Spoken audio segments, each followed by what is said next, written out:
Hello, dear authors and invited guests. Welcome to the technical session 4D.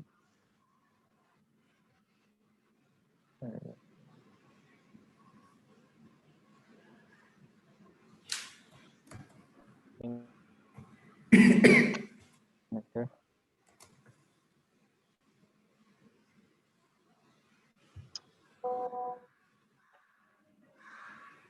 Yeah. Hello, dear authors and invited guests. Welcome to technical session 4D. Good morning, good afternoon, good evening, wherever you are. On behalf of World Sport 2021 and Global Knowledge Research Foundation, it is my great pleasure to welcome you to the fifth World Conference on Smart Trends in Systems, Security, and Sustainability through Zoom. We are thankful to everyone present on this platform to go along with us digitally for the conference in these unpredictable circumstances and making this conference more productive. Also, we wish everyone and their families to protect their time, and we all will together pass this soon. We hope you will enjoy 2 days of the knowledgeable and interactive sessions. Just before we get started, I would like to introduce you all to the chair for this session, Mr. Parikshit and Mahale. He is a professor and head Vishwakarma Institute of Information Technology, India. He completed his PhD in computer science and engineering specialization in wireless communication from Aalborg University, Denmark. He has more than 19 years of teaching and research experience. He is a reviewer for Springer Journal of Wireless Personal Communication and also a reviewer for Journal of Engineering, Science and Technology, School of Engineering, Tyler University. He is a reviewer for also Elsewhere Journal of Applied Computing and Informatics, and he is a member of editorial board of IEEE Transaction on Information Forensics and Security. Welcome to you, sir. Thank you. Thank you very much. Okay. Uh, our first presenter is Anirudh Bansal. Her paper title is Mutual Funds Categorization Using Ensemble Clustering. Dear author, Yeah. you may please start your presentation.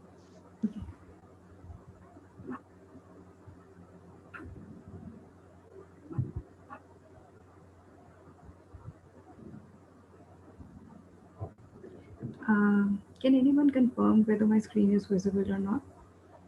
Yeah, your screen is visible. Please continue. Okay.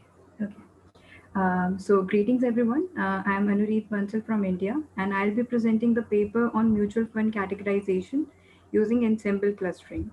My co-authors for this paper are Tushar Sharma and Dr. Gaganmeet Kaur Rawal, who is our assistant professor. Firstly, I'll be briefly explaining the background of this topic, followed by the motivation behind the research work, along with a contribution in it. Then I'll discuss the previous work conducted for the same by different researchers, our results, and finally the conclusion for this paper. In the end, we will also share the future work that we will try to incorporate in it further. So, mutual fund is basically a type of investment where money from different investors is collected and then invested in different securities. These are managed professionally by fund managers, and they can also be classified into different categories based on the various criteria, where one such criteria is the investment objective. So, for example, if any investor wants to save their tax, they can opt for the tax saving funds, which tends to give the non taxable returns. The mutual funds can be of various types, like the debt funds, equity funds, or hybrid funds, based on the type of the underlying security. So, coming next to motivation. So, basically, these investors rely on these investment objectives to select any fund of their choice which meets their expectations of return and risk. But these mutual funds are misclassified by the fund managers in order to get a higher ranking and by showing that the poor performing high risk funds as a low risk and a high return generating funds. So, in order to protect these investors from wrongly classified mutual funds, we propose a machine learning technique which classifies these funds based on their previous financial performance. And in order to address the research gaps, we propose a novel approach to classify mutual funds using ensemble clustering in Indian context, where we have worked on Indian mutual funds for the time period of 2016 to 2020. Now, we'll be going through few important previous works by different researchers for the same. So, Shen and his co-authors clustered Taiwan mutual funds using four attributes, which were rates of return, standard deviation, turnover rate, and trader index. Moreno and his co-authors used non-linear clustering techniques like self-organizing maps, k nearest neighbors, k means on the Spanish mutual funds. Sedana and his co-authors proposed misclassification of Indian mutual funds, but for the time period of 2002 to 2006 using the K-means clustering. Similarly, Sakai Kibara and the team classified Japanese mutual funds using K-means and the spectral clustering. So as we can observe that the previous works can be extended to the Indian mutual funds for the recent time period and using a new clustering technique for which we conducted the research in the following way. So we extracted the data from Value Research online site, which consists the details of the Indian mutual funds. Then we pre-process the data followed by dimensionality reduction using principal component analysis, which we will talk in detail. After that, we applied ensemble clustering, which helped us determine the misclassified funds, and finally we presented our results. So, as discussed before, we extracted the data from Value Research online site where we got 177 mutual funds of different types under 5 investment objectives, which are capital preservation funds, wealth builder funds, aggressive growth funds, steady income funds, and tax saver funds. So, aggressive growth funds are basically designed to make more steep monetary gains. That is, the risk is high in such funds, but the return is also high. In case of capital preservation funds, these funds basically protects the principal amount by earning relatively smaller returns, but a steady returns. In case of tax saving returns or funds, as we discussed before, these funds generally generate non-tax returns and they vary in range. And similarly, in wealth builder funds, these funds basically invest the investors' money across different assets for long-term capital gains and the dividend. So this data set consists of 29 attributes, which has weekly, monthly, and annual returns. It also has funds risk and return grade, net asset value, the most important investment objective, and few other variables which depicts the fund's performance. Next, we pre-process the data by first replacing the missing values with zero, as prior to imputation, there were no zeros in the data values. We also replaced the 5-year missing returns as these funds were new. After dealing with the missing values, we created dummy variables for the categorical attributes, which were basically fund risk grade and fund return grade in our dataset. And finally, we used the min-max scaling for normalization, which is used to rescale the features value between 0 and 1. So, as we had 29 attributes and we wanted the most important ones, we used principal component analysis for the dimensionality reduction. In our case, we received 10 principal components, which captured the variation of 84.2% variation that was present in the original variables. These principal components are not correlated with each other, so it helps us select the most important components. So next we applied ensemble clustering on our dataset. So ensemble clustering, or it's also known as the consensus clustering, it basically combines the results from multiple clustering algorithm. It finds the single consensus, which is a better fit. And in case of existing clustering techniques, few issues are generally observed. For example, the effectiveness of any method that depends on the definition of distance. We need to mention the distance metric in case of distance-based clustering. And the interpretation of results also become difficult when we don't know the number of clusters of the initial settings for the clustering. So here consensus clustering provides us a method that represents consensus across the multiple runs of the algorithm to provide the number of clusters in the dataset and also assess the stability of the clusters. For our research, we took 5 models, that is the NMF, hierarchical clustering, Diana, K-means clustering, and PAM, and then we combined them together in the ensemble clustering. Here, the NMF transforms the input data into a non-negative matrix, which is basically used to group uh, together the samples. Then KM and PAM are basically the centroid-based models, and HC, the hierarchical clustering, and Diana are basically both the types of hierarchical clustering, converts the which converts the points object using the distance metric. And then finally, we use the majority voting and the K modes method to select the best cluster classification for the every fund.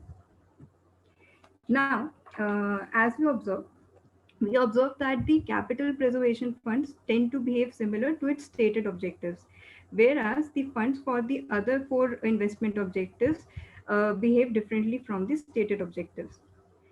Also, as per our results, 81 funds were misclassified out of 177 mutual funds. That was 45.76% funds were misclassified. Next, when we compare the clusters before and after applying clustering algorithm, we observe that cluster 1 behaves similar to the capital preservation funds, that is low risk and low returns.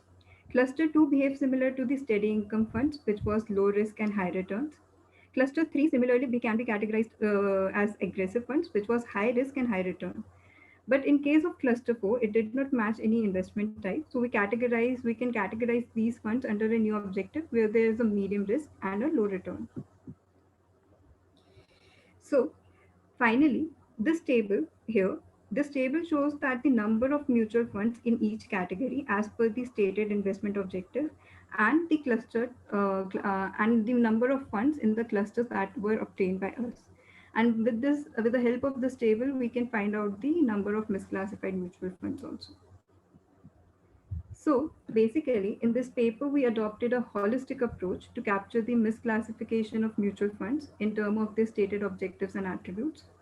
We also observed that when we cluster the funds based on these attributes, these funds tend to form clusters with distinct characteristics. But in case of our funds, we saw that the fund managers tend to misclassify these mutual funds, which is not good for an investor's point of view. And in our study, 45.76% of mutual funds were misclassified. Um, and for the future work, we will try to utilize the study for the portfolio selection and optimization, where basically we'll be using these classified mutual funds in the portfolio to get a more optimized performance by these. Also, we will also try to incorporate the time series aspects of funds. That is, we would also try to incorporate the risk and return with time instead of taking the annual returns directly from the site. These are the references for our paper. Thank you, everyone. That's all from our side. We are open to question and answers. Can you hear me? Yes, sir. Okay. Good entire work which you have carried out. I have one small question. Can you explain how this application of PCA has improved on the performance? Yes, sir. When we I hope you got my question, right? yes, question sir. is clear to you? Yes, sir. I hope so. Yeah, please. Yeah, please. So we had 29 variables in our data set, and it was a multi-dimensional, it was a very high dimensional data set, and we required the most important attributes which could explain Correct. the most variance. So when we took 29 variables and then performed clustering, there was a little biasness because few variables were correlated with each other. So we finally used PCA, and by using PCA and getting 10 components, we could explain 85% of the variation. We could get clustering suggested. Also, these components were not related. This means there was no issue of multicollinearity. So the clustering result a little unbiased, I'll say, with the help of. Okay, so my question was that if after applying this PCA and before applying PCA? What is the difference in the performance? I hope that is what I was expecting. Have you carried out such experimentation that without PCA, suppose you will not consider this dimensional reductionality in the data set? Have you tried this? No.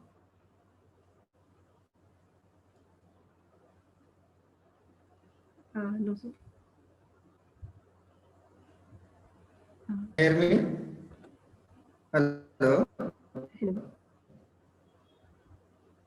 Yeah, can you hear me? Yes, sir. Sorry, sir. My Hello? internet is a Can you little hear me? unstable. Yes, sir. Yeah, Yes, sir. no problem. So my question was, what is the difference if you don't apply PCA and if you apply PCA? Have you tried this kind of experimentation? No. No, sir. So in the previous work, Okay, no problem. yes, sir. Yeah, continue. So in the previous work, in order to get the most important variables, the researchers took the PCA as dimensionality reduction. So we approached our research in a similar manner. But Okay. In last slide, you are talking about, it is a holistic approach will be used by fund managers. So why you are calling it as a holistic approach? sorry, sir, can you repeat your question? You mentioned in the last slide that it is a holistic approach for, this mutual fund manager. So why you are calling it as a holistic approach? Sir, we are calling it as a holistic approach because fund managers have a lot of experience while they categorize these mutual funds. So we can also incorporate some factors, other factors other than the factors that we have taken into consideration. So we are calling it a holistic approach because in future we expect that there might be some more factors that we can incorporate in the study to Okay. in order to classify it. So this is part of your PhD research No, sir. This was part of our project during MBA. during MBA. Okay, fine. Well done. Thank you. Thank you, sir. We can Thank you, sir. start with the next presentation.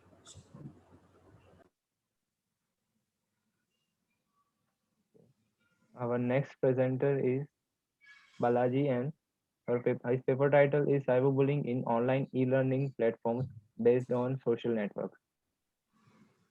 Dear author, you may please start your presentation.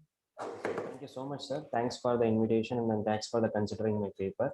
I will just share my paper. Sir, is this visible, sir? Not yet. Yes. Yes, this is visible, sir. Okay, fine. Okay, myself Balaji N. In the Department of Information Science Engineering, NMIM Institute of Technology, Nitte, Karkala, Udupi, Karnataka. We are staying in.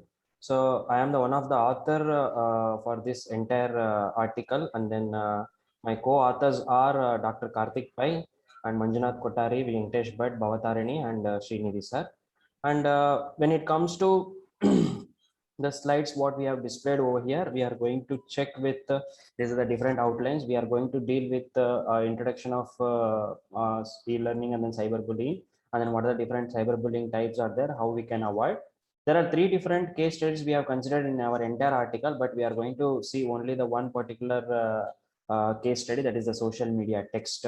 Later followed by we have some other methodologies we can see, right? When it comes to the introduction part, the technology progression has been growing in a very large scale, especially during in the COVID-19 pandemic, specifically speaking in the institutions like higher education institutions. And the e-learning mechanism has been pointed out to encourage the different cooperative environments for the students as well as the faculty members to share the different ideas and to communicate with them, to get the suggestions and to connect each and every people together under this particular platform. And specifically in youth, the online activity has been one of the widespread delinquency in the current trends, and the main target is going to be there in our current situation is the e-learning platforms where we can send the information, or I can say we can send some instructions to the students over the internet, or I can say in our India we can say Moodle intranet, the internet also, maybe the Gmeet, Zoom, whatever the platforms we have right now in current situation. And colleges, even the nowadays schools, colleges, even the universities are going together with the business and the home, and then their cyberbullying arise different areas are specifically speaking in a higher education universities or the institutions. When you see the repeated overtime process, which includes the power of imbalance among the different perpetrators, it is going to only the purpose of harming the people through the through these kind of platforms by the term what is a bullying. And the cyber bullying, it is going to attack all the different aspects of a target privacy, especially in the education institutions and at home, where exactly we can possible to do that particular kind of cyber bullying. They have started doing it. And why we have considered only the e-learning platform, not the other case like Facebook or a Twitter or some other Instagram or some other social media. In higher education, the e-learning platform where we can have a maximum privacy and maximum liberty to share the different kinds of information, and to facilitate the different environments in a collective way for the different students to share and communicating the different ideas through these kind of platforms. And this is going to one way to nurture the different people in a higher education. In other way, it leads to the cyberbullying also. And the online activity is the most powerful weapon nowadays to do the cyberbullying. And when you see this, the entire article, which will be lie in the likelihoods of the how online learning platform is going to be utilized to identify these kind of misbehavior with the help of the analytics, as well as with the help of the concept what we call as a machine learning. And the maximum or the main use of e-learning is it is very convenient for the different learners, and the content delivery is flexibility. As I told, in a e-learning mechanism, we can share a maximum amount of information, and then we can provide these kind of information and then communicate each other. And the promotion of these different students to prepare their own content of deliver, looking at to some content, they are going to prepare their own content. Again, they are trying to share the same kind of content in a different mode for the different other people. They started doing it. To allow these kind of learners to ask the questions, I am going to share the information is what we call as a collaborative study. That's what nowadays everybody is doing it. I am sitting at somewhere in India. I can communicate easily with somewhere else in the world, maybe the other parts of the Western countries or Eastern countries, very easily through these kind of platforms.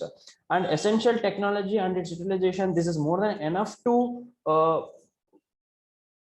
do the cyberbullying one way. The other way, we can nurture ourselves also in e-learning platforms. Now, when it comes to the cyberbullying, it is an overrated phenomena. Yes, I'm going to attack all aspects of a target's privacy. Maybe the sender or maybe the user or the receiver, whoever is there in the other end, I can attack very easily in all the different aspects. The different usage of what we call a social media for communication, maybe the chat rooms, Facebook, as we said, the social media like Twitter, online learning, gaming platforms. 33.8% of the high school and then media school students are involved in the e-learning currently, but it may be raised from 33.8 to some other percentage from last 2020 to 2021. It may be raised, I think 5 to 6% of increase will be there, but this was the study which was considered in the last year. And the humiliation of a different person through the different, maybe the hate speech, maybe the comments, which is going to do it in our Twitter or a Facebook page, or I can say SMS, sometimes messaging, maybe the through applications like WhatsApp or some other different applications. And these are the different kinds of cyberbullying types I can see. And if you see the different types of cyberbullying, maybe this table provides the different types of cyberbullying where I can do. One kind is what is harassment, the flaming, the unpleasant messages, I can say, the denigration. I am going to say sending the fake or a false about one particular person, masquerades, and then I am going to violate the pretenders to be someone who they are not actually. If I can claim that I am a Balaji, so I am going to claim that I am some other person like as a ABC, like these kind of things. And then outing, sharing the other private information. Maybe nowadays this kind of outing is happening most of the applications like WhatsApp. Maybe a boy or a girl or a students or a friends, they are trying to share their personal information, like maybe the bank account details, maybe the ATM pin card, the ATM card details, ATM card number, these kind of things they are trying to share. And the trickery, I'm going to tricking someone to share the secrets or solicit the information. Maybe I'm trying to ask my girlfriend to share a pic of you. maybe these kind of things I am going to share in different applications in a social media. And then exclusion, intentionally leaving someone out from an online group. This is I am trying to make, I am going to poke that particular person to make that particular person outside the entire group. And then cyber attacking is a one more thing, the threat or a harm which is going to do intimidation. And how we can avoid this? See, if you take the educational institutions, they are lacking behind of the conduction, how they are going to do the different policies, and then what exactly the different restrictions they are going to do to prevent the cyberbullying. Now at that situation, if you see that, sorry, if you see that the educators, or I can say the parents, to consider the fact of the psychological harm, and then how the harmful behavior that may the cause to the victim. Maybe that might be the one particular reason how we can see that cyberbullying can be starting in a educational institutions. For example, we have considered one data set which was conversation in Malay and then English between the different students. Maybe I have considered the e-learning based platforms, I have seen it. At that situation, the different attributes are the user ID, maybe the student ID, and what exactly the message they are going to send, and which particular time the message has been created.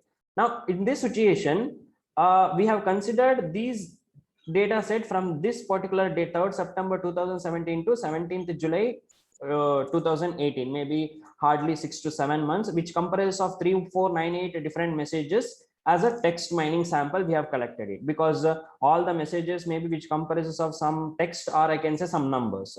Now at this particular situation, we have done the text mining, which is going to be an interdisciplinary part of machine learning, where I am going to draw the different attention towards the information retrieval. I would like to retrieve all the information, or I can say the statistics, or I can say some kind of mining I will do with the help of the machine learning algorithm. Then I can do some computational linguistics, like what kind of messages maybe is threatening or requesting or ordering. This kind of information I am trying to gather with the help of the text mining mechanism. Later I will collect all the samples, I will do some pre-processing, then I am going to extract some the gain, or extracting the gain insightful about these many contents. As I mentioned that we are trying to see the different messages which comprises of all the 3498 different messages which was sent and then received by the different students under this particular category.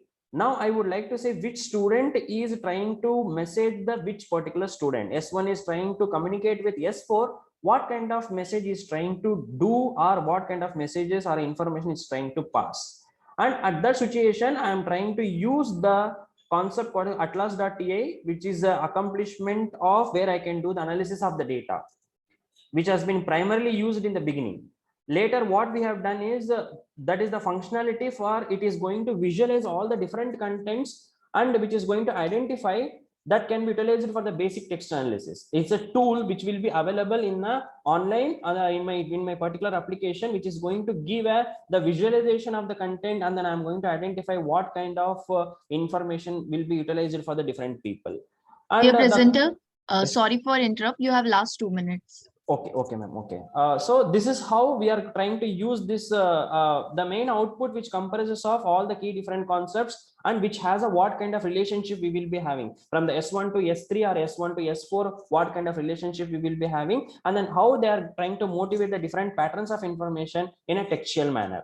And which when it comes to the social media text, these are the 3 different major criteria. The one is the bully, the cyber aggression, and then cyberbullying. There is a difference between cyberbullying and then cyber aggression. Cyberbullying is used to define the ground truth labeling. Cyber aggression will be the occurrence of bullying utilizing the digital media or deliberately to harm the each and every individual in the any platform. So here the labeling can process of maybe the 2 different views, incorporating both images as well as the text, as well as some other kind is what is the image content you would like to of your own if you send, and I'm going to recognize that which category or which content of that particular image will be, right? And these are the different major intentions which will be available. Later we are going to do the labeling, and I would like to see the linguistic or the psychological analysis of the different patterns, maybe the measurement of the cyberbullying, whether it is a non-cyberbullying. I would like to do whether it is a cyber aggression or a cyberbullying, what exactly I am going to have in this particular messages or the information. Maybe I would like to count the different words and the linguistic inquiry to identify the categories of a word which has been utilized for the bullying or the aggression.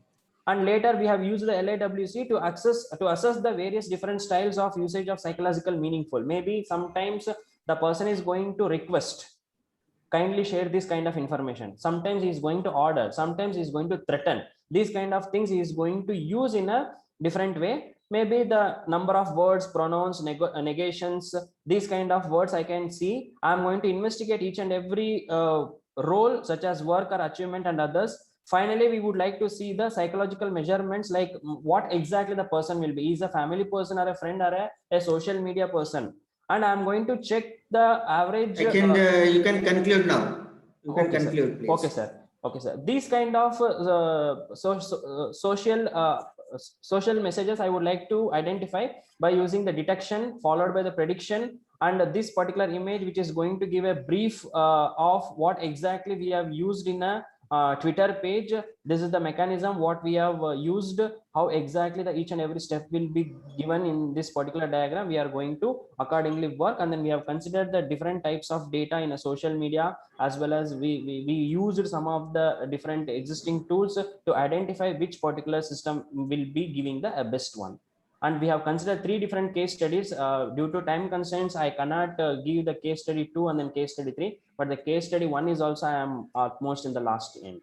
This is how the cyberbullying is used for our e-learning mechanism, followed by we have used some of the Twitter messages as well.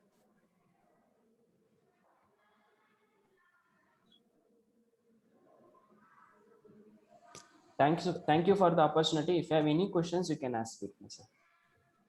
Because the length of the paper is bit long. The paper length will be bit long. That's why I couldn't conclude. Sorry for that. If you have any extra information, I have one small question. Can you hear me? I can hear you. Hello, can you hear me? Yes, sir. I can hear you. I can hear you. Yeah. So when you talk about this cyberbullying and cyber extortion, how will you differentiate it? That's what, sir. One major, basically, we will do some text mining mechanism by using atlasty.ti. What kind of messages they are trying to send over in an online platform, we would like to identify by using basically the text mining. Later, we will apply some machine learning mechanism. Then we will identify that what exactly the things will be. That's what I would like to give the brief approach of the case study 1, followed by the case study 2 and 3, because due to time constraint. Yeah. In your entire papers. See, hello, can you hear me? Yes, sir. Yes, sir. Please, sir. Can you hear me? Yes, sir. Yes, I can hear you. Yeah, please. you know the time. Yeah, you know in advance what is the time limit. Yeah, sir. So you yes. should plan accordingly, right? Yes. So there is no point in repeatedly saying that there is Yes, sir. Sorry, time sir. Sorry limit. for that. There was a time limit, and it was communicated to you. So this presentation is should be planned accordingly, because I could not see what is the contribution in your entire paper, right? It is just the points which you have presented theoretically, but what is the main contribution in your entire paper? Sir, we have applied a few machine learning algorithms on top of the different data sets, and then we have extracted the different. You should present that results in the presentation, right? Yes, sir. That's what there, sir, in the subsequent slides. But then you should plan your presentation. See, try to understand. Already these guidelines were given yes, to sir, you, right? Yes, sir. I thought of anyway. So which algorithms you have applied? Sir, we have used k-means KNN followed by this one. Oh, sorry. K-means KNN we have used it, sir, in the basically. After that, to improve that k-means and KNN, we have used the linear regression and then logistic regression models. To improve KNN, you use linear regression? No, sir. We have used the linear regression and logistic regression both. Okay. To improve not to improve the KNN, sir. We have applied these many algorithms to see the results of each and every data set. So we have considered you said just to improve. So not to improve, sir. To see the results of each and every algorithm, how the algorithm is working. K-means is clustering or classification? Classification algorithms. K-means. Sir, hello. I can't hear you, sir. Can you hear me now? What is K means? K means is clustering or classification? Hello? Yeah, can you hear me now? Sir, I can't hear you Hello? properly. Yeah, can you hear me now? Hello? Hello? Hello, I sir. think I can hear you. Yeah, can you hear me? Yes, sir. K means is a clustering algorithm, sir. But you said classification, right? No, sir. Hello? Yeah, you said K means is classification. And what is KNN? KNN is classification or clustering. Hello? Hello? Okay, okay, fine. We can go to next presentation. Hello? Our next presenter is Well, good afternoon, sir. Prashant Good Vatt. afternoon. Good afternoon. Yes, as per Indian time, actually, I'm saying good morning, good afternoon to you, but as per the British Standard Time, I think it is good morning to you all. Well, my name is Dr. Prashant Vats. Today, I'm here to present my presentation on the work that we have done for the breast carcinoma recognition. If I have the permission, so can I share my screen with you? Is it visible? Yes, it is Please visible. continue. Please go. Okay, okay. Just give me a moment. So as you can see on the screen that basically myself, Dr. Prashant Vats, I welcome you all to this for sparing your time for on this presentation of us. So basically we have done a machine learning approach based convolution network neural networks applications for the breast ductal carcinoma recognition.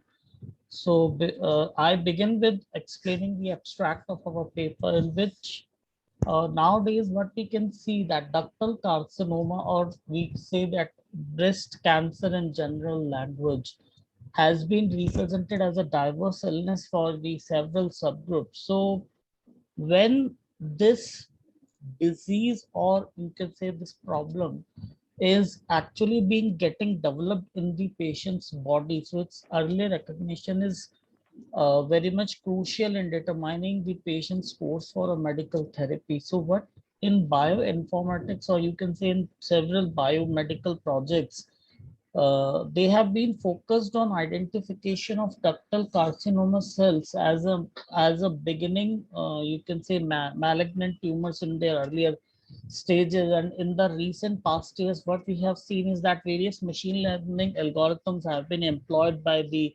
various researchers across the world for the prediction of its recurrence and survival of its you can say for the survival of the ductal carcinomas patient. So in our paper, basically, we have tried to identifying the essential highlights for the machine learning tool, that how they can be used for the determination of these ductal carcinoma cells along with the malignant cell, and then classification into tumors.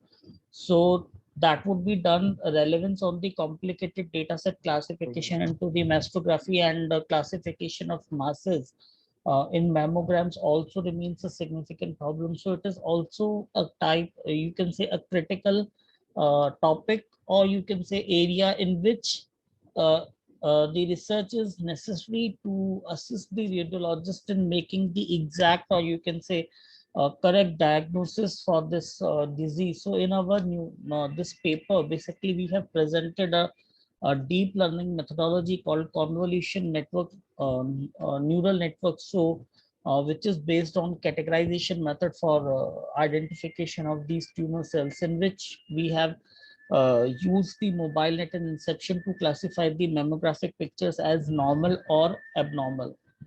Then if I I begin with my introduction, then many people over the years, they have tried to go to deep in the bottom, that how to pronounce, and you can say medicine the rectal ductal carcinoma, which is basically to be think as a terminal disease that needed to be considered as an incurable disease. But now, as the advancement in the medicine technology, or you can say the advancement of new technologies has been going on, so we are obtaining the fresh ideas for healing diseases.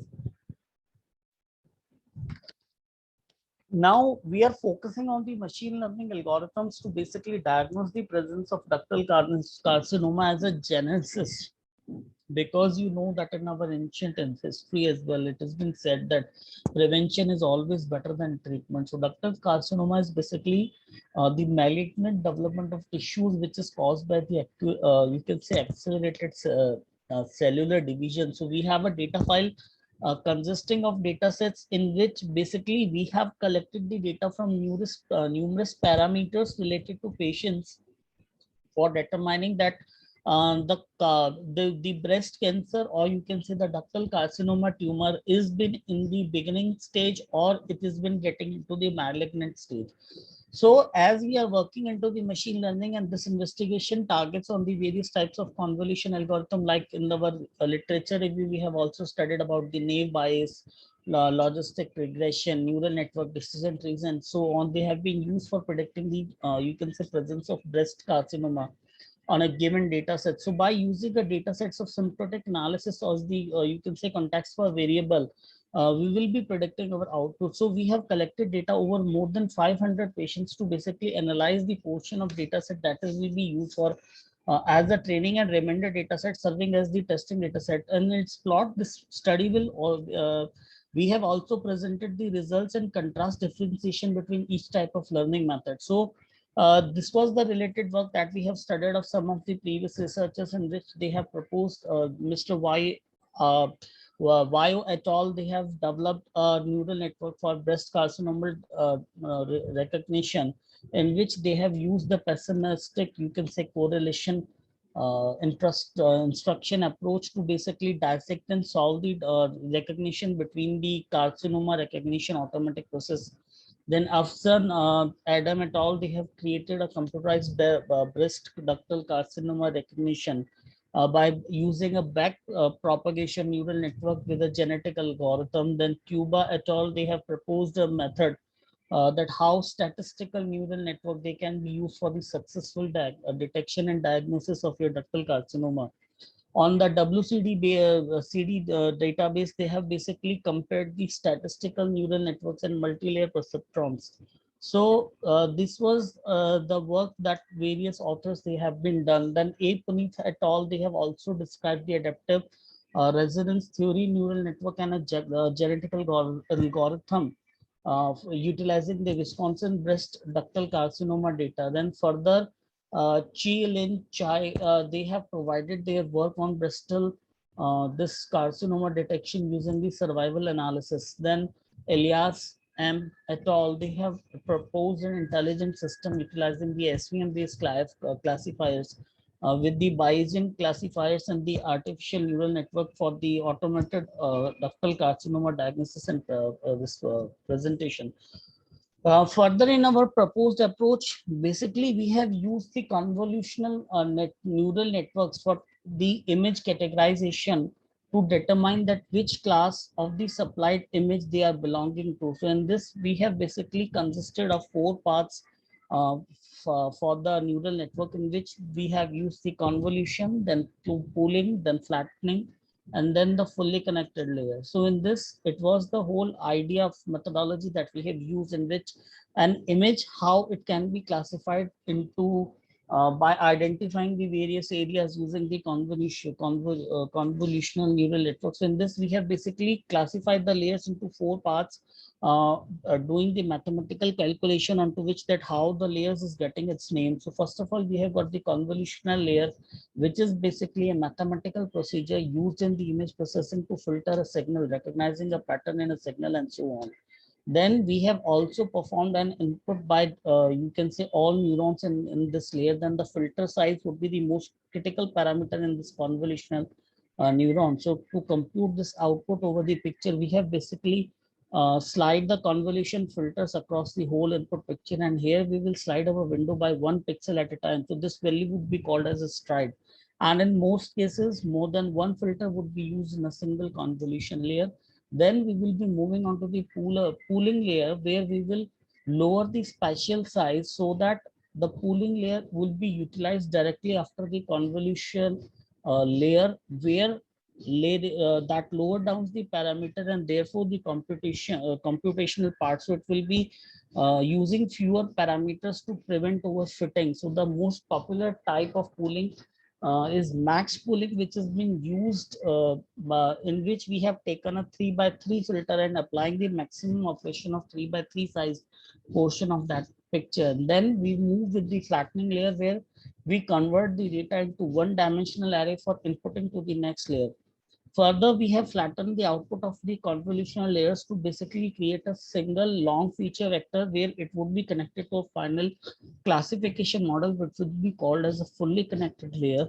Then we will move to the fully connected layer, where preceding layer from every neuron, if every neuron in a layer, which will receive the input, the layer would be set at a as a completely linked, in which the layer will be calculated as a matrix multiplication that would be followed by a bias offset. So now, after processing our data, we will be testing and validating this convolutional network, this CNN whenever real world data, where we will begin with categorizing the data into two categories: normal and aberrant. Filters of various size would be utilized to basically classifying the image into two portions, that would be of normal image and an irregular image, in which basically data will be randomized, you can say trained in a random manner, in which to better outcomes, to give that you can say that which portion of your image is getting you can say deviating from your normal images, in which categorizing and identifying the irregular speculations of image, in which we can further predict that yes, this image is getting differentiated from this particular normal image, and in that studying the variation, we can predict those irregular changes, to predict that yes, in this particular area we can categorize the growth of the tumor cells. So in this, it will be a continuing study, जिसके के अंदर हमारे in which you can say more advancement would be needed to basically refining the convolutional this CNN architecture, and in which the data has to be pre-processed, and then photos will be scaled from the lower parameters to get higher to be studied at the higher pixel size, in which 224 by 224 by pixels, they will be enlarged to 1024 by 1024, in which the data set will be divided into 7 subclasses, or you can say 6 of which will be used to form the abnormalities, in which you can say one of which would be a normal photo, and then comparative study would be there, in which we will see the variations in the figures. So where you can say the contours will allow the radiologist to basically identify that a data set has been used for confirming, you can say during a biopsy process of your breast mammary gland, to basically identify that in you can say in coloring process, that how the color has been changing from the for studying the tissues, as in the beginning tissue to a green region, and you can say ductal cancer into a blue region. So this categorizations of the color region, that will able to identify, or you can say help the doctor to basically identify that which area of your mammary gland, you can say mammary gland, is been on a, you can say is been prone to for the you can say for the detection of, or you can say for the development of your card this Dear breast author, carcinoma. you Yes, have ma'am. last 2 minutes. Please complete your presentation. Okay, ma'am. Okay, sure. So, sir, this would be the basically you can say images जो कि preliminary level पे हम लोग we will be putting on for classification, in which you can say the pictures from A to C, they are of normal growth size of your mammary glands, in which basically sometimes what happens is that with the passage of timing, small type of, you can say portions, they get developed but they later on stages they get dissolved automatically with the passage of time. But still, if they continues to grow, then it gives you a chance, or you can say it gives you an area to study, to basically recognize that yes, this particular area can be identified as a you can say for the possibility of ductal carcinoma. Then this would be the image in which we have actually seen that how a Bristol ductal carcinoma is getting developed using the convolution neural network architecture that we have developed onto 1025 by 1024 scale. So this would be the image categorization that would be noticeable for mapping the you can say Benjin and the beginning and the malignant tumor detection in your ductal carcinoma. Further, when we put the data sets onto our analyzing tool, then we see that how the training and testing of first method that we have used for classifying the abnormal and normal, and then further subclassification of the abnormal classes in which we have fed the samples to various data sets, that yes, into which particular areas we have the possibility to detect the cancerous cells. So basically in this study, we have studied that how the neural networks, they can be used for computer aided diagnostic systems, in which we have fed the mammograms to recognize between normal and abnormal. Further, it was ideal to diagnose the ductal carcinoma in earlier stages to basically counsel the patient to how to treat that.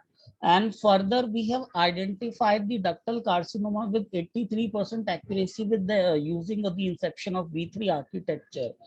Further, our research have also shown that this convolution neural network models, they are trained from end to end, and they gives us more precise and certainly more conveyable results across various mammographic scanning platforms, where you can say convolution neural network, they have actual huge potential to basically enhance the correctness of your ductal carcinoma diagnosis on your mammographic screening, as your computational sources and this training data sets, they are becoming more available. Further, if I will go with that, this is our references that we have used. And with this, I would like to end my presentation. So this was whole our work. So if you have any question, then you are definitely to ask, please. Yeah, Dr. Prashant, it's very good topic. Thank you, sir. Thank you very Yes, much. yeah. So I have one small question. Yes, That please, sir. why you want to go for deep learning? Why not only the existing algorithms from machine learning? Yes, sir. The question you have asked is why you go with the deep learning rather than the machine learning. Is Yes, that, sir? See right. the problem is that actually I have seen this problem with some of my close relations. So what happens? If I can use some words of Hindi you can say that sometimes हमारे जो general females होते हैं वो क्या करते हैं, इस problem को जनरली नेग्लेक्ट कर देते हैं बाय थिंकिंग दैट ये जो हमारे ट्यूमरस सेल्स हैं ये कहीं ना कहीं एक छोटे से गिल्टी या कह लीजिए टाइम टू टाइम डेवलप होते हैं, एंड ये टाइम के साथ डिसॉल्व हो जाते हैं. तो सर इसमें प्रॉब्लम ये आती है, मशीन लर्निंग एल्गोरिथम्स को जो हमने स्टडी किया था वो उतना प्रिसाइज रिजल्ट नहीं दे पाए हैं जिसमें कि अभी तक आपका जो डीप लर्निंग न्यूरल नेटवर्क्स है उन्होंने इसके अंदर दिया है, क्योंकि Dear author, can you speak in English?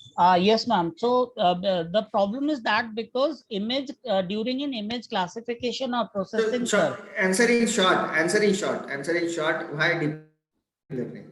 sir, it is more it is likely to achieve more accurate result as compared to machine learning.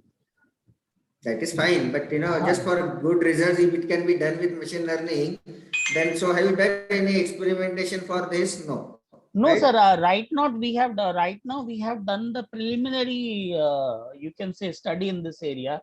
So this area needs to be explored more. Fine. Sure, sir. Sure. Fine, fine, fine. What is the size of data set? Sir, the size of data sets, we have taken the samples of, you can say, 500 patients that we have collected from our nearby labs. And we have studied those samples onto the MATLAB software by applying the coding algorithms and all that, sir. Fine. Okay, so can I close this particular thing?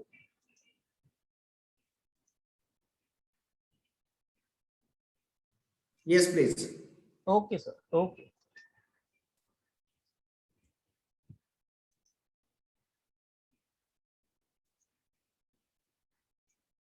Thank you, sir. So our next presenter is again Mr. Prashant Vath. His paper title is a novel approach for detection of intercranial tumor using image segmentation based on cellular automata.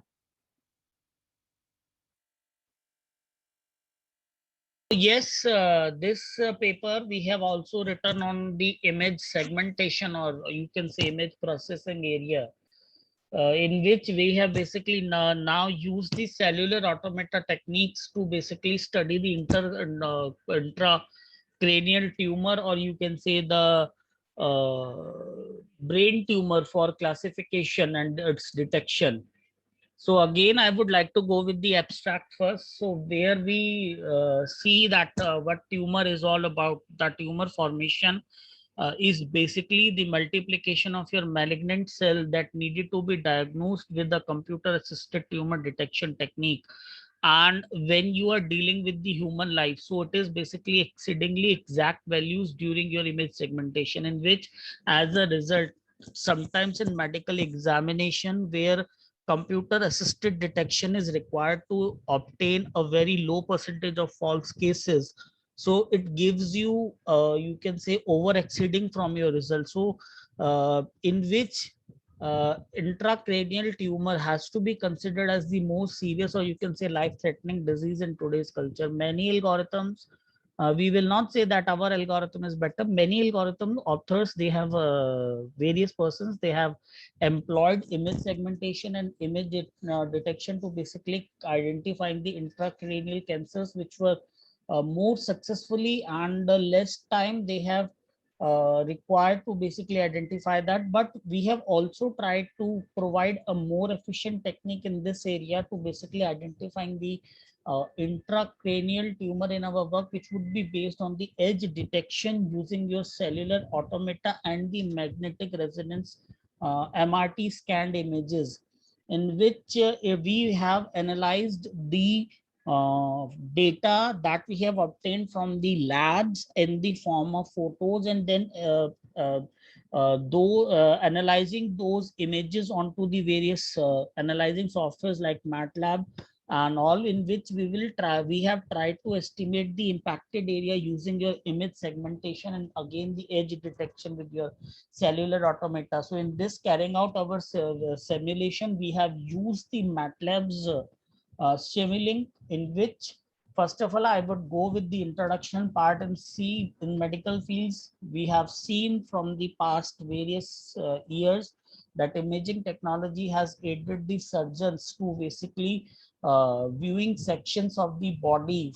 with a accurate precise diagnosis, so to make it easier for the doctors to analyze the symptoms of patients by utilizing the neural images that will be obtained by the neural MRT, the image processing algorithm they have used further to enhance these scans, so that doctor they can easily recognize the intracranial tumor by differentiating from other areas in a given scan. So you can say we have used the cellular automata as a pre-ordered you can say technique in which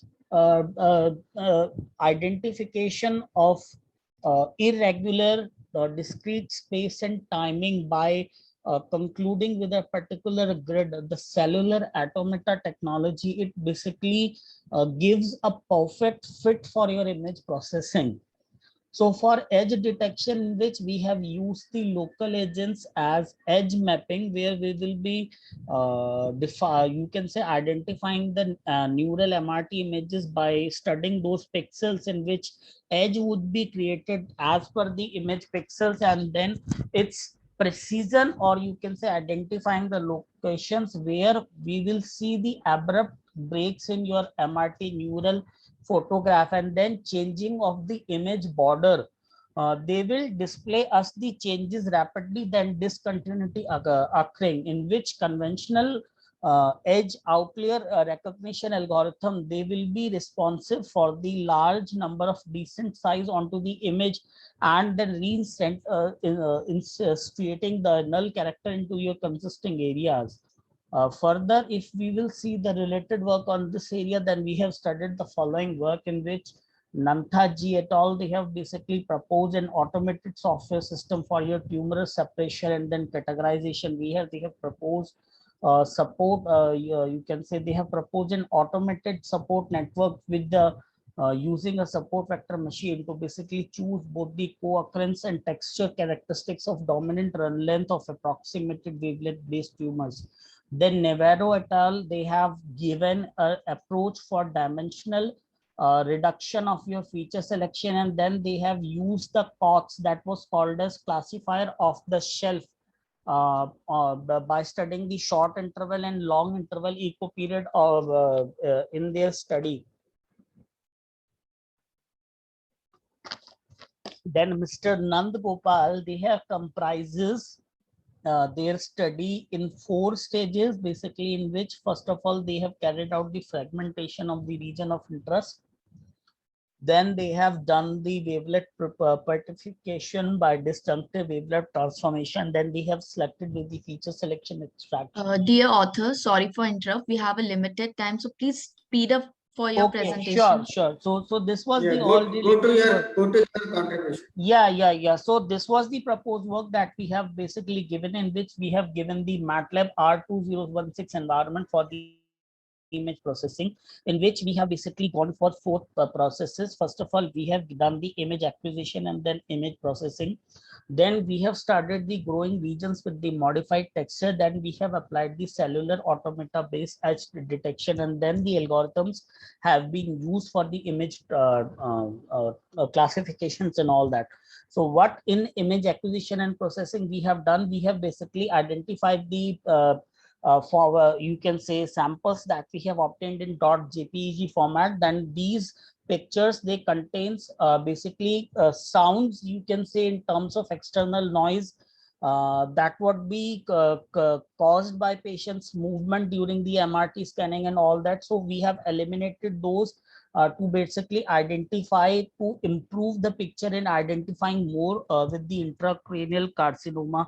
Then we have used the RGB model to basically convert the picture to a gray level picture. We have used the texture based zones to basically classify the pixel based, and then neighboring pixels we have studied that how they have been grown and what is the difference in intensity between the seed point to adjacent pixel, and then studying those patterns. So that we called as modified texture based region growing. So further, in order to study the texture image, we have used the texture filtering. Afterwards, the image classification, then we have applied the cellular automata based edge detection, in which we have classified the image into this you can say cell where 0 or 1 would be used as a most fundamental component of your cellular automata, where you can say each cell state would be changed to state 0 or 1 by, you can say, specifying requirements. Then future generative reproduction of cell was studied in this edge detection approach, where the dead cells, they were represented by black pixels, and the active cells, they were represented by the white signals pixels. So second form of segmentation, it detects the exact edges of your segmented picture. So this was the images that we have applied to your MATLAB, where the MATLAB coding after applying the functions, they have suggested the approach that each stage will be studied as a simulated output and will be displayed in turn. So this was the image that we give input to MATLAB, and then MATLAB, what it do, it basically segments and classify the you can say images into various processes. Further, this was a conversion of image to grayscale, and then later on, by identifying the white and black, we basically detect the tumors by identifying that in what portions the cells are getting regenerated in a random fashion, you can say. So this coefficient of similarity we have calculated for calculating the MRT cranial image segmentation, in which you can say texture based image segmentation improved जो आप जो हमारा एक portion है, in which it used to basically find the similarity coefficient and spatial overlap. Then this was the results that we have obtained in you can say segmenting the brain MRT images using the manual mode, in then magnetic MRT pictures. Then we have applied the cellular edge detection, and then what our proposed method using the CA algorithm has been given. Further, it is the texture-based segmentation coefficients, in which coefficient of similarity we have calculated, and then spatial overlap we have calculated. This was the various results in which we have applied these operators to study the you can say number of pixels in your detected large tumors, and then in which in the images where small tumors have been detected. So you can say if I will come to the conclusion of our presentation, then basically in this study, with the combination of modified texture based area growth and the cellular edge CA edge detection, we have studied the intracranial tumor identification, where input MRT picture is enhanced by pre-processing. Simulated findings demonstrate that the suggested method is effective for your intracranial image tumor identification, and it outperforms other approaches as your cellular edge detection. And in comparison to some additional common edge techniques, our two-dimensional cellular automata approach, it also produces the distinct and precise edges. So as a future work, our research has potential to be expanded through encompass the malignancies that can be spread to the other parts of bodies in the future. And these are our references that we have studied. So this was all for the presentation. If you have any question, then please ask. Hello, Yes. Dr. Prashant. Yes, sir, please. Can you hear me? Yeah. What is the accuracy? Yeah. As far as the, do you know what is existing accuracy in the literature? Sir, in this accuracy, you will see, if you will ask, I won't say that we have achieved the 90, or you can say more than 90% result, because this particular project that we have done is onto the pre-processed images that we have collected again from the labs. Then we have applied the MATLAB with the cellular automata approach, and No, then no, no. My question is, Yeah. what is the accuracy of existing literature? Accuracy, if you will see, sir, we have a result somewhere around 70% accuracy right now. I won't say that it is because there is always a portion to improve. So if you will asking for the accuracy, yes, we have approached nearby 70% of the results. Okay, fine. Thank you. You can go to next presentation. Okay, thank you, sir. Our next presenter is T.G. Babu. His paper title is Conglomerate Elgamal Encryption Based Data Aggregation and Knapsack Based Energy Efficient Crypto System in Wireless Sensor Network. Dear presenter, you may please start your presentation. Good afternoon to everyone. My paper ID is 402, Conglomerate Elgamal Encryption Based Data Aggregation and a knapsack-based energy-efficient crypto system in wireless sensor network. So,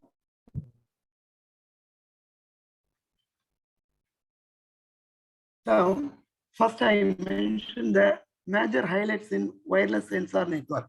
Everybody know wireless sensor network plays a vital role in our day-to-day life. So the security issues, data integrity, and the confidentiality becomes a vital part during the development of wireless sensor network in any environment. And second one, the data aggregation has placed an extensively employed in wireless sensor network, because so the data aggregation may generate an impact on data transferring between the sensor node. And last one, an integration of conglomerate LGOML encryption and knapsack-based AODV, HADA on-demand distance vector energy efficient protocol, has been applied in the work to obtain a secured crypto system in wireless sensor network. Here was and widely distributed on various sensor environment for evaluating and receiving data. These nodes are considered as inexpensive and process high capacity to sense, process, and to transmit data or information. Wireless sensor network is utilized in various applications such as domain, medical field, or any other areas. The sensor aggregates the data and it transmits to the main location, which is stated as the base station. The wireless sensor network framed by several parameters. So efficiency, scalability, data transmission speed, and usage of transferring data to its base station and other.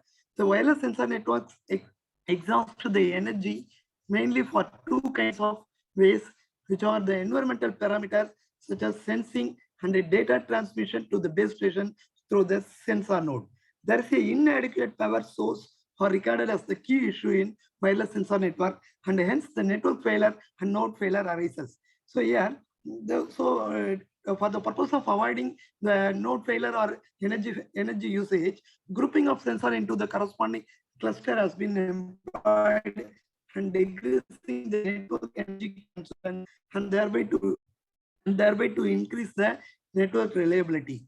Every cluster process cluster head and an effective framework like our proposed system is required to reduce the consumption of energy.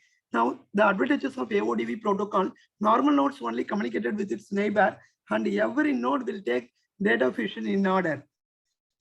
Distance of the connected nodes with each other have been shortened remarkably. So nodes take chance to be clustered, so it takes no energy. Significance of the study: the proposed system utilized LGOML-based encryption that enable effective data aggregation. LGOML crypto system modifies Diffie-Hellman protocol and employs a digital signature algorithm for signing digital documents. So, and another one, it comprises major processes like effective key generation, encryption, and decryption system. Further, the proposed system employed a knapsack-based energy-efficient AODV protocol for effective performance. Now, some of the existing work, like so first one suggested LGOML-based secured privacy preservation data aggregation system in accordance with bilinear pairing for improving data privacy and data aggregation for Alderton, Ryan, and Thielen. The second one, the enhanced ABC has been utilized for the optimization of fuzzy C-means to determine effective clustering methods for Wang and Dingley algorithm. So in both of the existing studies, there are some of the demerits like time consuming, low energy, low accuracy, high energy usage, and computational complexity, as well as some of the merits also mentioned here. Now the another one is called deliberated and reliable and efficient wireless sensor network clustering algorithm. It also produced the demerits like unsatisfactory data acquisition. And another one suggested an energy effective routing algorithm based on knapsack-based energy efficient system for balancing the energy during forwarding the information from source to the corresponding link. It produced the computational difficulty, needs more parameter assessment for addressing misbehaving nodes. Now, our main objective So the combination of LGOML based encryption followed by data aggregation and knapsack based energy efficient AODV protocol that promotes the overall effectiveness of the crypto system. The main contribution of the proposed system are to frame an effective conglomerate LGOML based encryption associated with multiple key generation that allows reliable data aggregation and more security.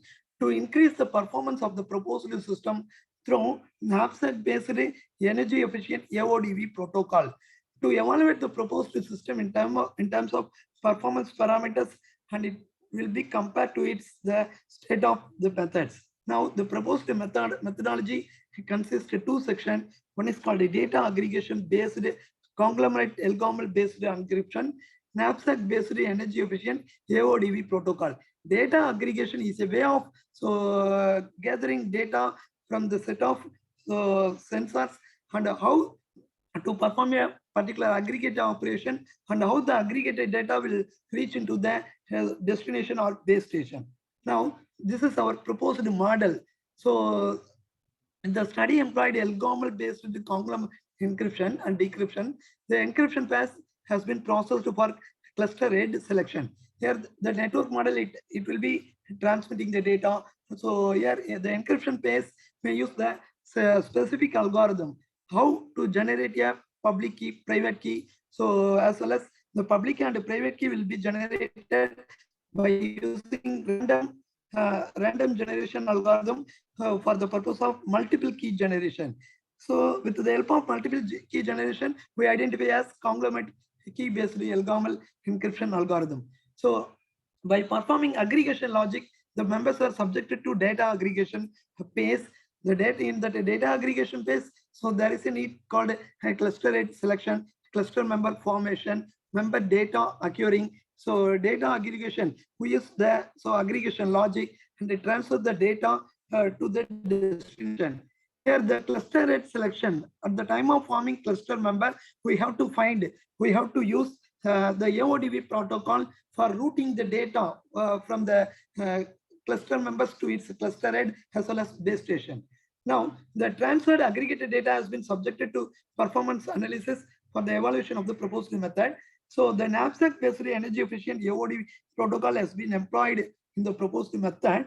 With the energy optimized path, the shortest path prediction has been evaluated, followed by the establishment of routing establishment. So this is my data aggregation based conglomerate LGOML encryption. Here we have to use the word conglomerate, means for the purpose of generating multiple keys.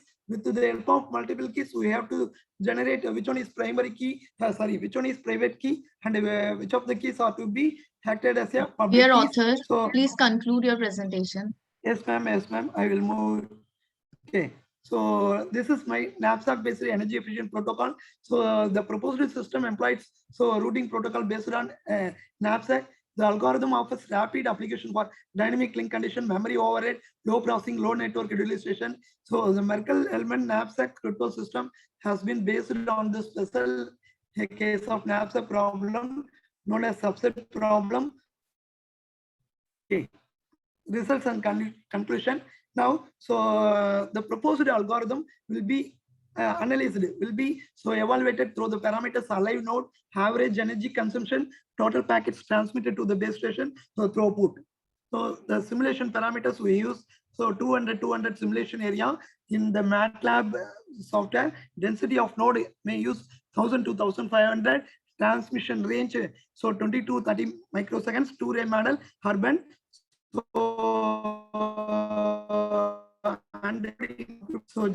So packet size is 30 bytes. So this is called a node deployment. So total energy and overall network lifetime at different round. So our proposed algorithm may use the network lifetime is to be high. So average energy analysis, alive node analysis, packet to cluster head analysis, PDR versus node of iteration. So this is our solving security analysis through our proposed approaches like a third-party operation, eavesdropping, access control, availability, integrity of data, single point failure, trust, bottleneck attacks, immutability, data privacy. So now, finally, the comparative analysis of residual energy of our proposed methodology. So we use the methodology. So like it may generate the energy efficient, so for and as well as increase the status of the alive nodes. So comes in short.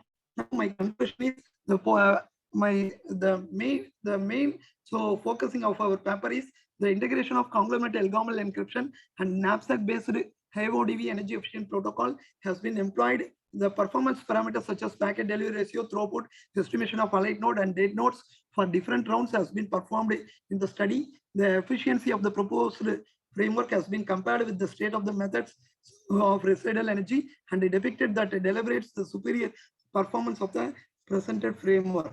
This is our reference. So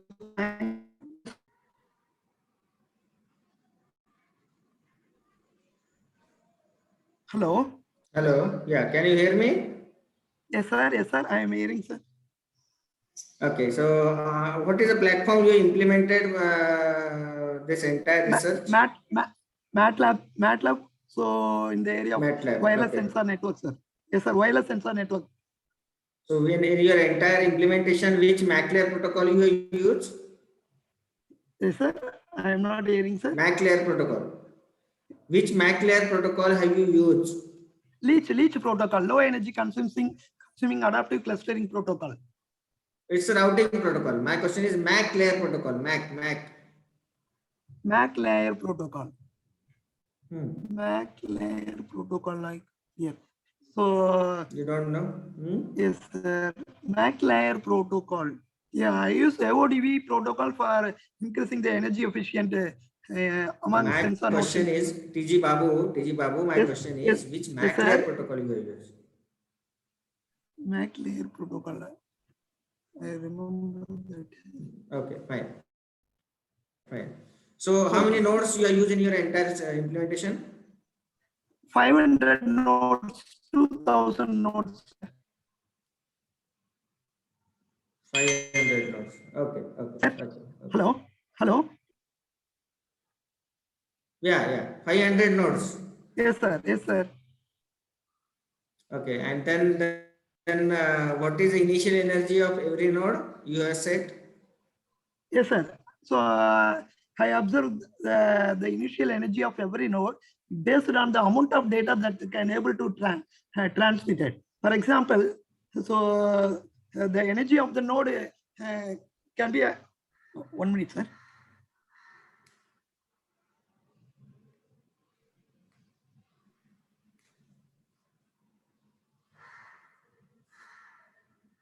Are you checking in the implementation? Sir, the initial energy. Yes, sir. Node initial energy will be set by 150 joules. Okay. Hello. Fine. And then accordingly, you I can hear you. Fine. Understood. Okay. Fine. Okay. Good work. Okay, sir. Thank you, sir. Madam, you can go to next.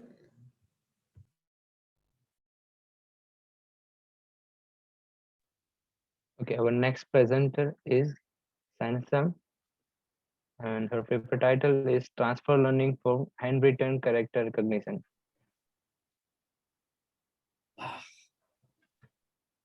Dear author, you may please start your presentation.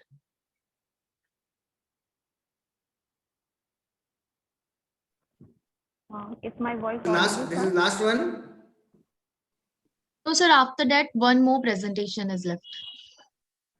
Okay, I hope my voice is audible, sir, ma'am. Yes, you are audible. Please start your presentation. Okay. A very good day to all the respected members present here. Today, I shall be presenting on a paper entitled Transfer Learning for Handwritten Character Recognition.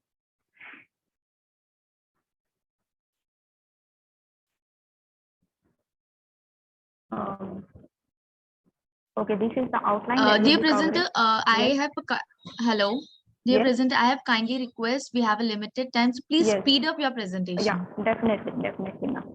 Okay, so this is the outline that will be covered in this presentation. So let's start with the introduction. So finding pattern is in data is a fundamental problem, and it has a very long and successful history. We always attempt to map certain unknown entity to the known entity. And with the arrival of digital computers, machine simulation of human behavior has been carried out extensively, and it has been an exciting and very challenging research field. One such is human ability of cognitive understanding and reading is an essential matter for the machine simulation. One such example for cognitive understanding is character recognition. This is the process of recognizing character that is present in a document. So, and it can be further taken as a procedure for transforming human reader character into a machine readable and editable format. And this process will further enhance the interaction of human and the machine, and it will contribute greatly to several automation processes such as banking, post office, like library, data compression, language processing, or even help for reading ads for the blind people. And why it is known as a very challenging task is that because handwritten recognition has huge variation in writing style. A single character may be written in a various form by different individuals, and a group of characters may look like similar, although they are different. They may look alike similar. So a brief description about the script that I will be using. Meitei Malay. That is a script of Meitei Loan. That is the Manipuri language. It is the common language of the 29 ethnic groups that exist in Manipur state. Manipur is a state in the northeastern part of India. Around 1.5 million people speak these languages. So it consists of 27 basic alphabets.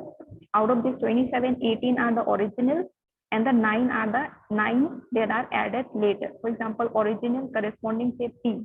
Then initially this B was not present. So later those letter has been added. Similarly, T original, then later D is added, L and R like that. And next is 8 derived letter or the half sound alphabet that is known as lonesome EX. For example, the T in together and sit. In together, T sounds completely, but however, the T in sit, it sounds only the half. So those half sounds, we have how many letters? 8 letters. All right. And next is the associating symbols. There are 8 associating symbols that will represent the vowel sound. And next is the numerals. Numerals, it is the same and it follows the decimal system. Right. So these are the alphabets and associating symbols and the numerals.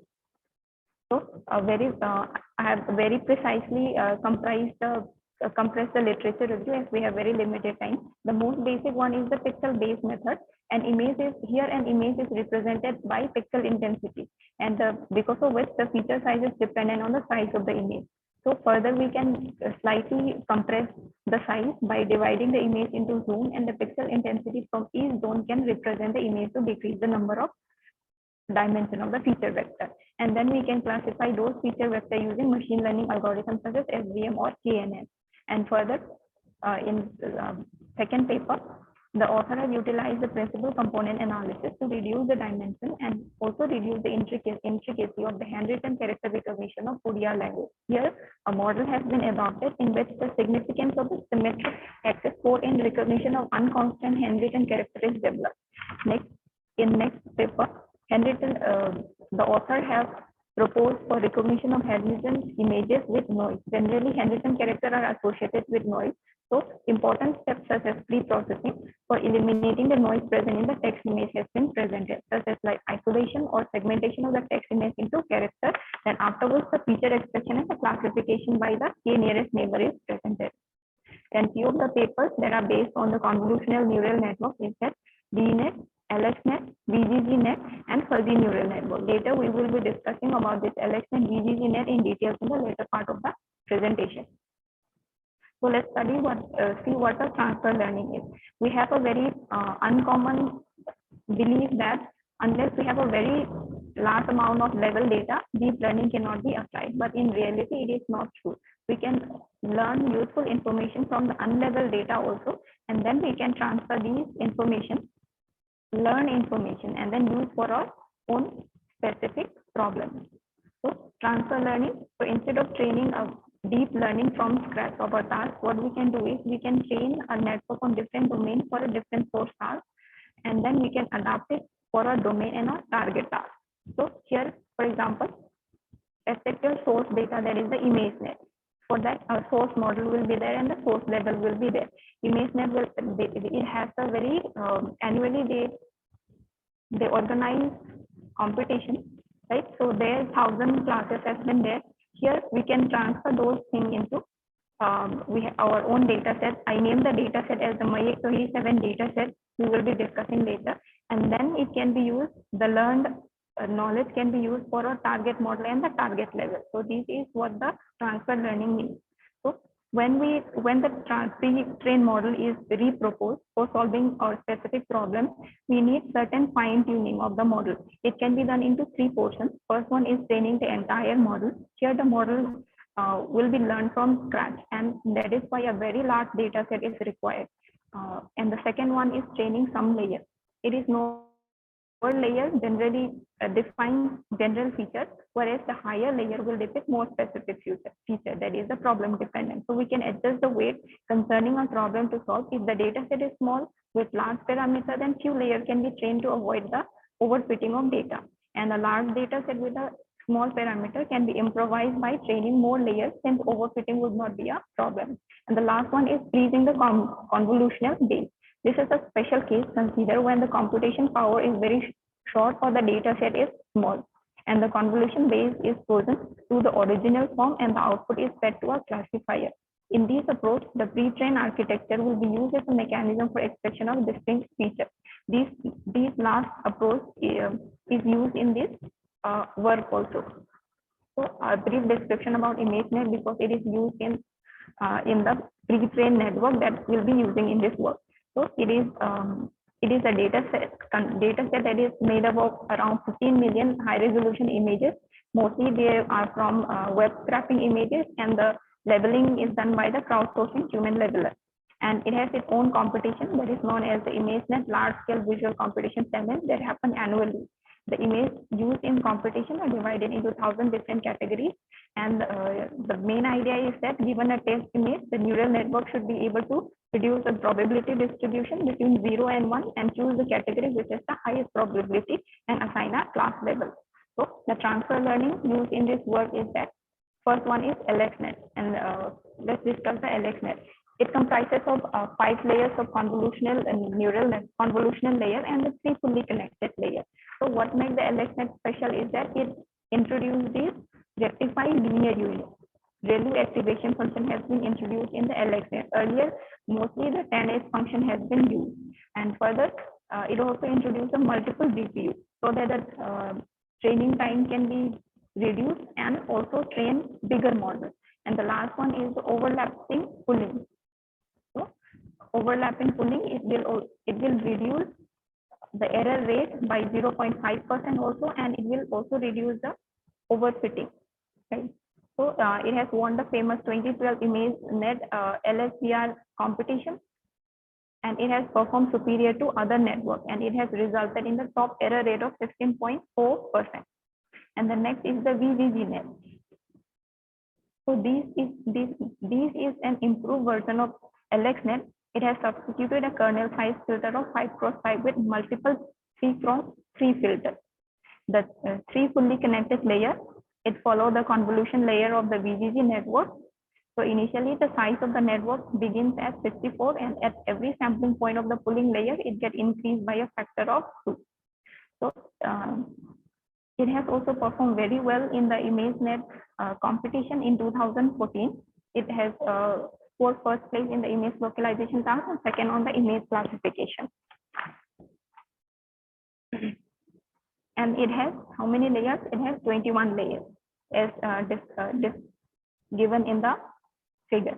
And in the competition, ImageNet competition, it has obtained the top 5 accuracy of 92.3% on ImageNet. So next is the GoogleNet. Right? It has 22 layers and 22 layer deep CNN. It is developed by the researcher at the Google. So it is also represented in the ImageNet LSVR competition in 2014 for computer vision tasks. It can be certain that majority of the activation function in convolutional neural network model are either redundant or unnecessary due to the correlation between them. Therefore, to efficiently develop the network, this GoogleNet designed a function that is known as the inception module. It estimates a sparse CNN, which includes normal dense architecture.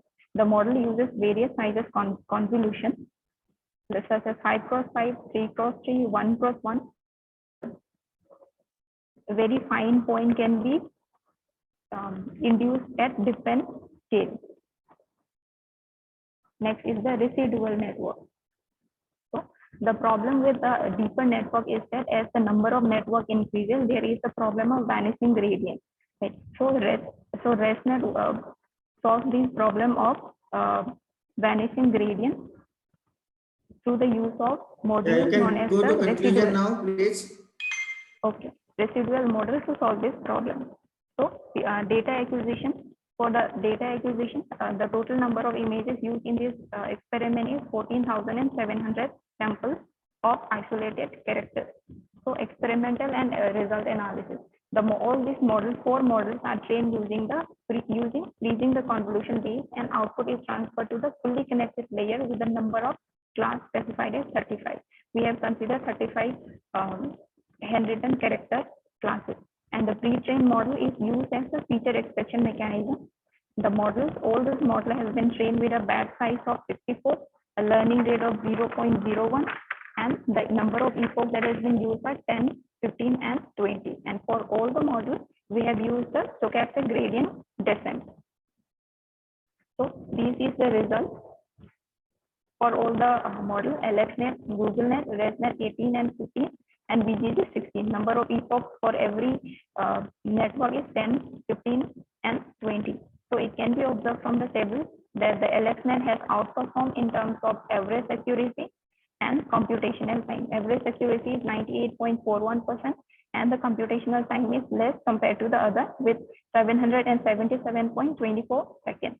So even though this VGG 16 has also achieved like 98.37%, however, it requires very high computation time. So VGG 16 means 3,126.58 seconds. So it requires very high computational time. So conclusion is that in this paper, we have conferred an analysis of various pre-trained models for recognition of handwritten characters through transfer learning mechanism. This paper implements AlexNet, VGGNet, GoogleNet, and ResNet as a mechanism for fixed feature extractor. And in the future, the experimental analysis and the evaluation can be taken with other different languages and more number of data samples. And considering the efficiency of the deep neural network, we can also consider for recognition at the level of word or sentences in the future. So these conclude my presentation. So these are the few references.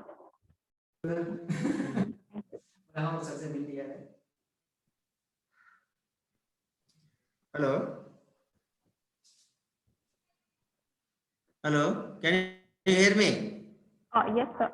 Please tell me, sir. Yeah. What is the reason for using this transfer learning?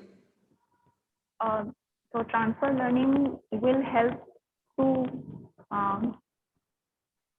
there are already models are present. So instead of developing my own model, I can directly use the information and then simply change the database I have. Instead of Fine. Good. Yeah, good work. We can go to. Thank you, sir. This is last, or we have one more? So we have one more presentation. This is the last one. Let us try to do it in next 10 minutes.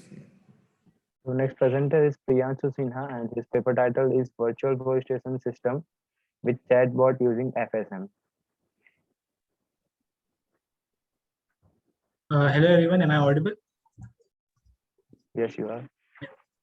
So hello everyone, my name is Priyanshu Sinha and I will be presenting the paper. Is my screen visible? Not yet. Yes. Yeah, is it visible now? Yes. Yeah. So before just heading out to the presentation, I would like to extend my thanks to the World S4 conference for making this whole event smooth sail and also providing me with such a platform to express my ideas. Now, the title of our paper is Virtual Police Station System with a Chatbot using FSM. Talking about the abstract of what we wanted to build, we wanted to put forward an e-policing system which is generally available to people and is effortless to use.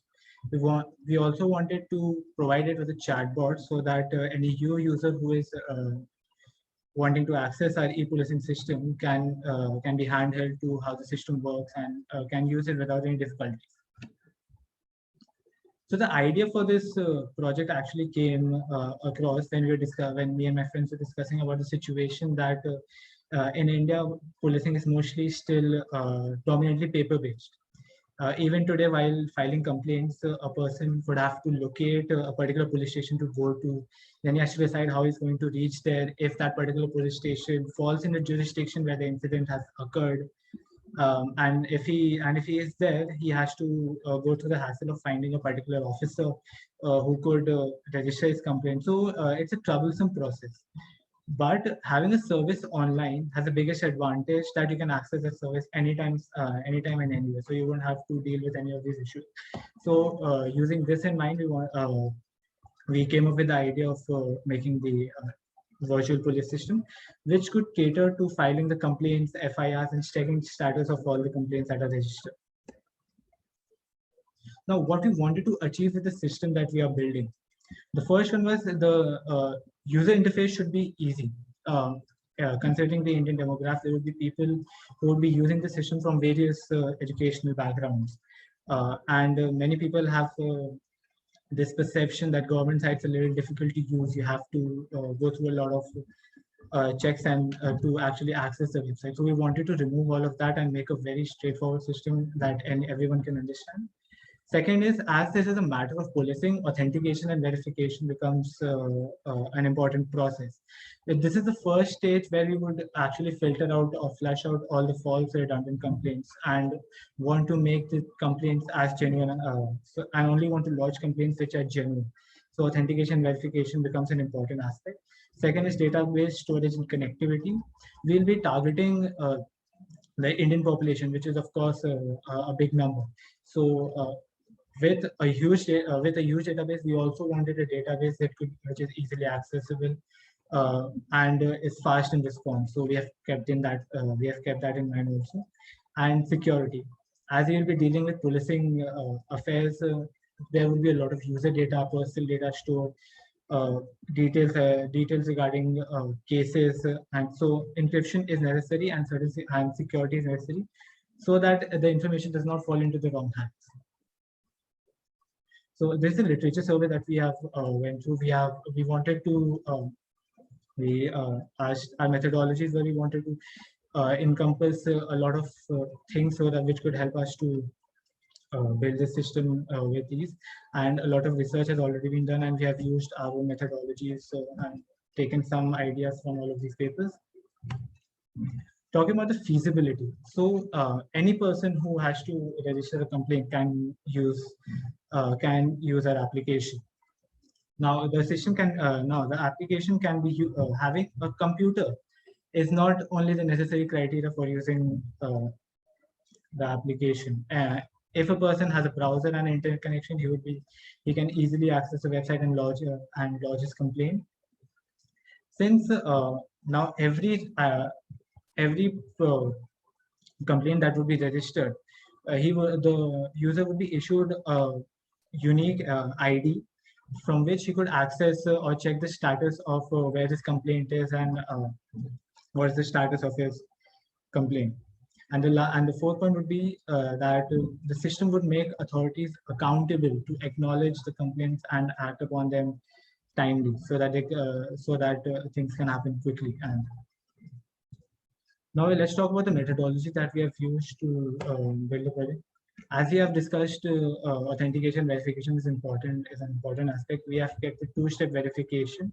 One is we'll first take the data as take the email ID and the phone number of the complainant. An OTP will be generated, and the user has to enter the OTP on this email ID and phone number. And then we'll take a government Aadhaar, and then we'll take a government ID proof, which for this particular application we have kept for now as the Aadhaar card, because we feel that a lot of people have their Aadhaar cards, and so we can access the masses. So once all of this authentication verification is done, he can finally access the chatbot and lodge his complaint. Now we have made chatbot, which would actually help the user to lodge his complaint.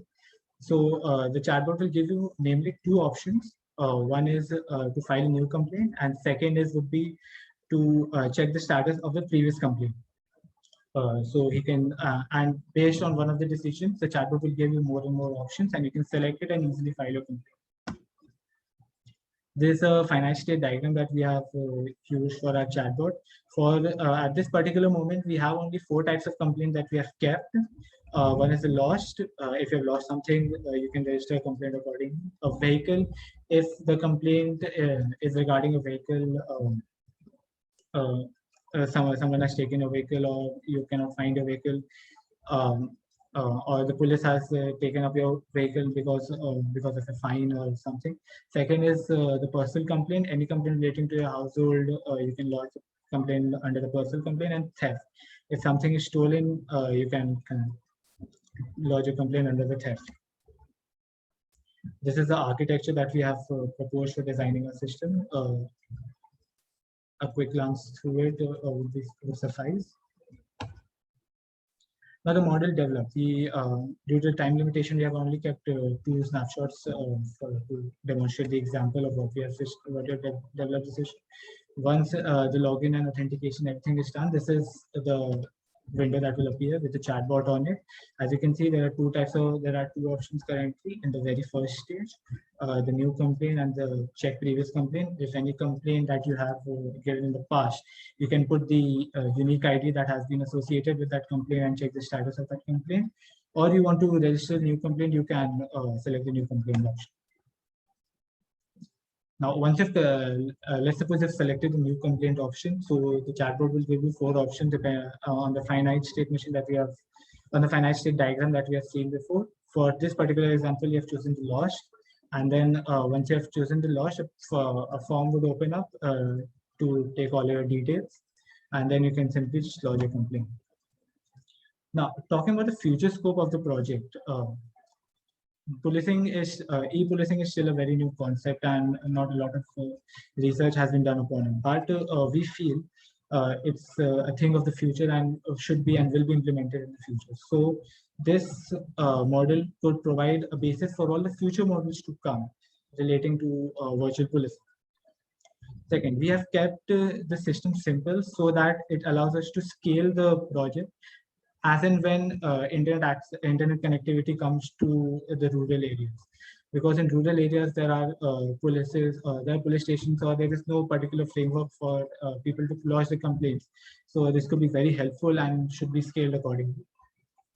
Second, with many more security protocols to come, with the increasing technology, it is very essential to keep updating our security.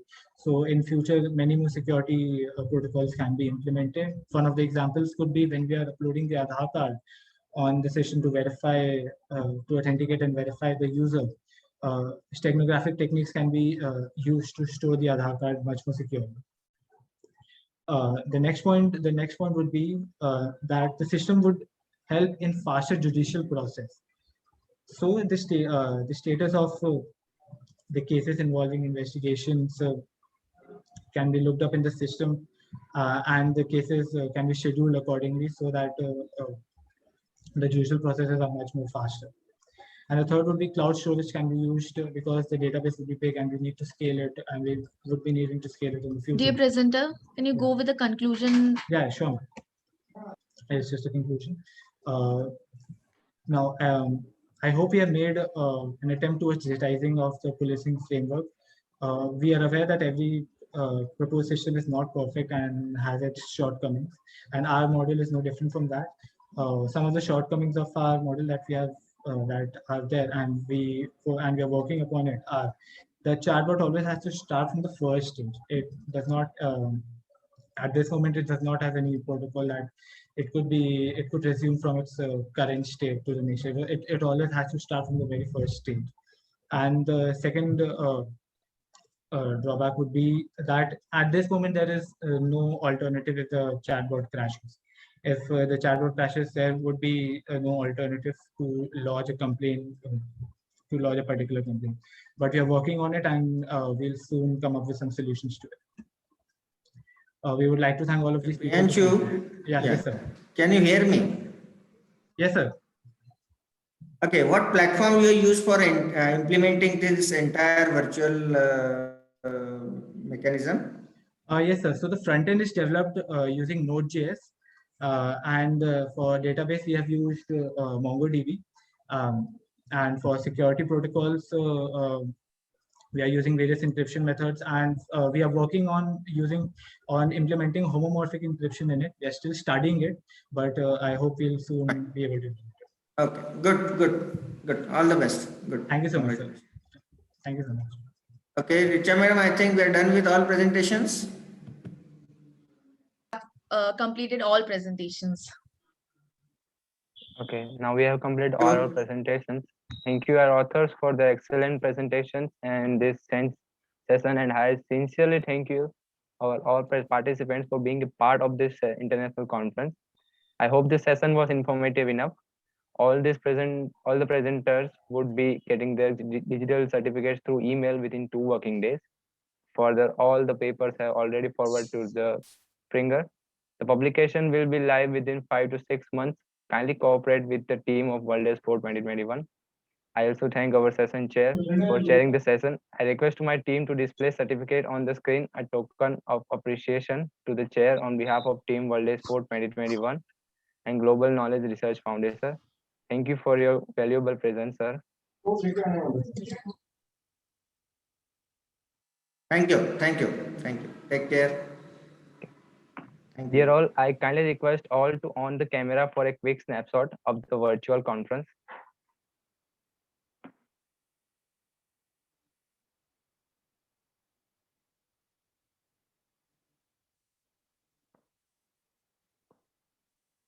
Thank you all. Nice presentations. Take care. Thank you. Stay safe and take care. Thank you, Richa madam. Thank you all. Take care. Thank you so much, sir, for your valuable time and presence, sir.